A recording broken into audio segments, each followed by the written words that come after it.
இனிய வணக்கம் என் தமிழ் உறவுகளுக்கு. இது உங்களின் குட்டி வரலாறு. முன்னோடிகள் நம் வாழ்வில் இன்று நாம் கொண்டிருக்கும் பல பொருட்கள் தோன்றுவதற்கு காரணமாக இருந்தவர்கள்.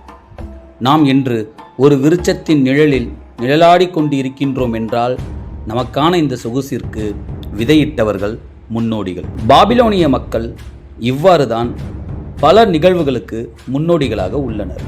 இவர்கள் ஊரின் மையத்தில் கோவில்களை வைத்து வணங்கினர். கோவிலுக்கு அருகிலேயே மக்களை காக்கும் கடமை கொண்ட அரசன் அரண்மனை கட்டி வாழ்ந்தான்.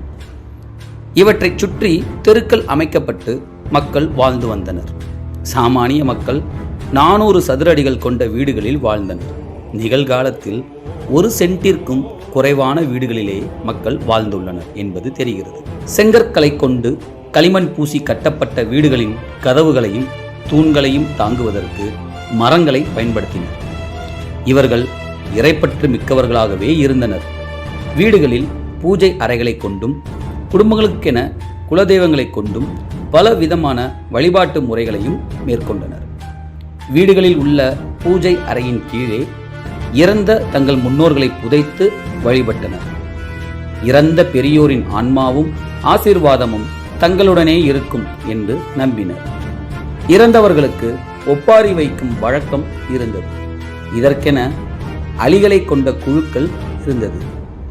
இவர்கள் சமூகத்தில் அலிகளை ஹோமோசெக்ஸில் விருப்பம் உள்ளவர்கள் பயன்படுத்தி கொண்டனர். உலகில் முதலில் கோவில்களில் விழாக்களை துவக்கி வைத்தவர்கள் பாபிலோனியர்களை. விழாக்களில் சாமிகளை ஊர்வலமாக கொண்டு சென்றனர். பண்டமாற்று முறையில் வியாபாரம் செய்த இவர்களின் சமகாலத்தில்தான் எகிப்து, இந்தியா, சீனா என நாகரிகங்கள் மிளிர ஆரம்பித்தன.